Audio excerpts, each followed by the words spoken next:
Brad, obviously one of the most key essential parts of the quail equation is nesting, nest success, that kind of thing.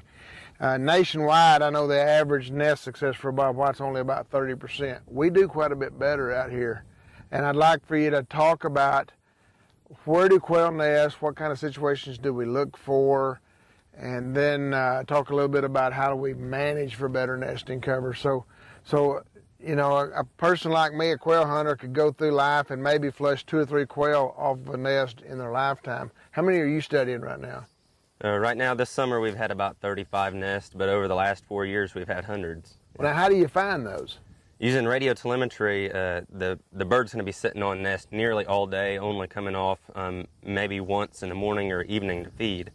So I can go in and just check on her. If she's in the same spot, I know she's on nest. If she moves off, I can look at how many eggs she's incubating or whether she's hatched out or been depredated or what's going on.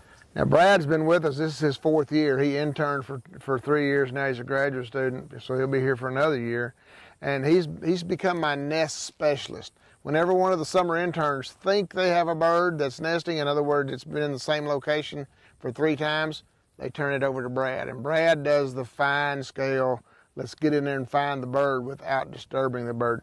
So Brad, from what you've seen out here in Fisher County at the Rolling Plains Quail Research Ranch, what is a typical nest site? And also, what's the diversity of nest sites that you've found? A typical nest site for bobwhite and scaled quail is usually at the base of a bunch grass and using residual growth or the old growth from last year. It's usually about as big as a basketball at the base. And some of those examples of the species that we have here, that those bunch grasses might be purple threon, Klein grass, silver blue stem, tobosa, or even Texas wintergrass. So we actually have a demonstration of a nest here that's in some silver blue stem that we'll be looking at the composition, the structure, and what a nest actually looks like of a bobwhite. Well, we must be standing within a yard of it, but I don't see it, so they do a pretty good job of hiding their nest, don't they? Yeah, a nest has to be concealed very well so that the hen can survive, and it's actually right at your foot right there.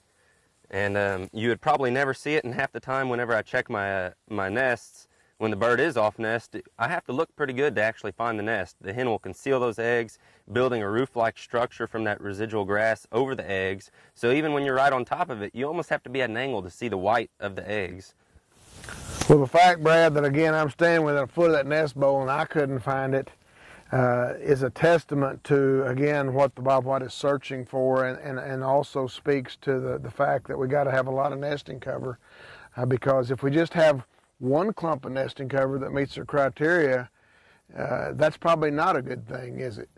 No, if I were to give some sort of management practical kind of advice to a landowner, I'd say you want to manage for abundance and composition. You want a lot of nesting cover, and you want the right type of nesting cover. Just one clump of a good nesting cover probably won't suffice. As Val Lehman once said, he was an esteemed quail biologist in South Texas, basically choosing the best house in the neighborhood, it doesn't always provide the greatest security. Rather, they found that when that nest can blend in around the surroundings, as you can see around here, a lot of the bunch grass clumps look similar. And that's probably why this, one of the reasons why this nest survived. And you got to keep in mind, again, that we've got a lot of things looking for our nest. We got coyotes, skunks, raccoons, snakes. So we got a whole long list of predators that would love to find our nest. And so we have to work on the premise of what they call thimble rigging, the old idea of the shell game at the carnival. We got to provide a lot of shells out there for that quail to put her pea under, her nest under, and then by diffusion, we diffuse that predator search efficiency. Based on our work and some other work in Texas, we think 250 to 300 potential nest sites per acre. So that's about 250 over the size of a football field, or about 25 within the infield of a softball diamond. And that's the kind of density we need to be able to, again, to diffuse our enemy's search efficiency. One of the nest sites that we found quail use quite often is one that's a pariah to a lot of ranchers and bird dog people, and that's prickly pear. We have a lot of prickly pear here at Rolling Plains Quail Research Ranch. Typically, we think it's an asset, at least for nesting and within moderation. The prickly pear, as you can appreciate, provides some kind of mechanical protection. Those spines do give it a little bit of protection against some of its enemies. So Brad, we found a nest. You found a nest this morning, or a depredated nest, one that's been broken into, so it's not foolproof by any means, but describe what you got here in terms of nesting and what you've learned from this one. So what I found here was a nest in prickly pear that's right on the back side of this prickly pear pad here. There's not a whole bunch of grass covering the nest bowl. There's just some of this old field ragweed. It wasn't concealed very well. A lot of times, even when a bird does choose prickly pear as its main nest substrate, it's usually in conjunction with grass. In the rolling plains, that grass is usually associated, the grass that's usually associated with prickly pear is Texas wintergrass. And they can use that to conceal their nest with that prickly pear as a mechanical defense. So again, prickly pear, you mentioned Texas wintergrass, silver bluestem. You know, when you read the literature about bobwhite quail, typically the premier nest site is little bluestem. But it's a misnomer to think you got to have little bluestem to have good nesting cover. So again, just summarize, again, the variety of nests that you found and what an ideal nesting landscape should look like. Well, the birds just have to play the cards they're dealt, pretty much. And we don't have much little bluestem out here.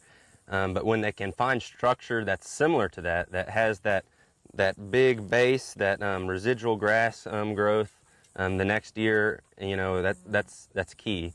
So some of those examples would be Klein grass, Tobosa, silver bluestem, purple threon, and Arizona cotton top. Some of the things that we have common out here. Brad, as I travel across western Oklahoma, western Texas, various parts of quail range, I kind of get a jaundiced eye sometimes about grazing and overgrazing, because in many cases, if not most, where we got a weak link in our chain, it's nesting cover. So if you're interested in improving or enhancing your nesting cover, what would be some things that a manager could do? I think timely grazing and proper grazing intensities or stalking rates are key. However, also maybe providing some prickly pear and some woodier substrates that quail will nest in, such as prickly pear and yucca, could be beneficial during the drought years. They're kind of your drought insurance. When you don't have a good grass crop and you're trying to graze and run cattle at the same time, you kind of have to have some sort of alternative, and prickly pear is one of those good alternatives. Okay. Brad, we've talked about how the national average across the range of bobwhite, the average nest success is about 30%. That's pretty poor. We've been able to boast some pretty high numbers out here, some 60% plus kind of numbers. Why? What do we offer that the national average doesn't have? I believe availability and good habitat. So I believe if every place across the United States looked like this, that average would be a lot higher.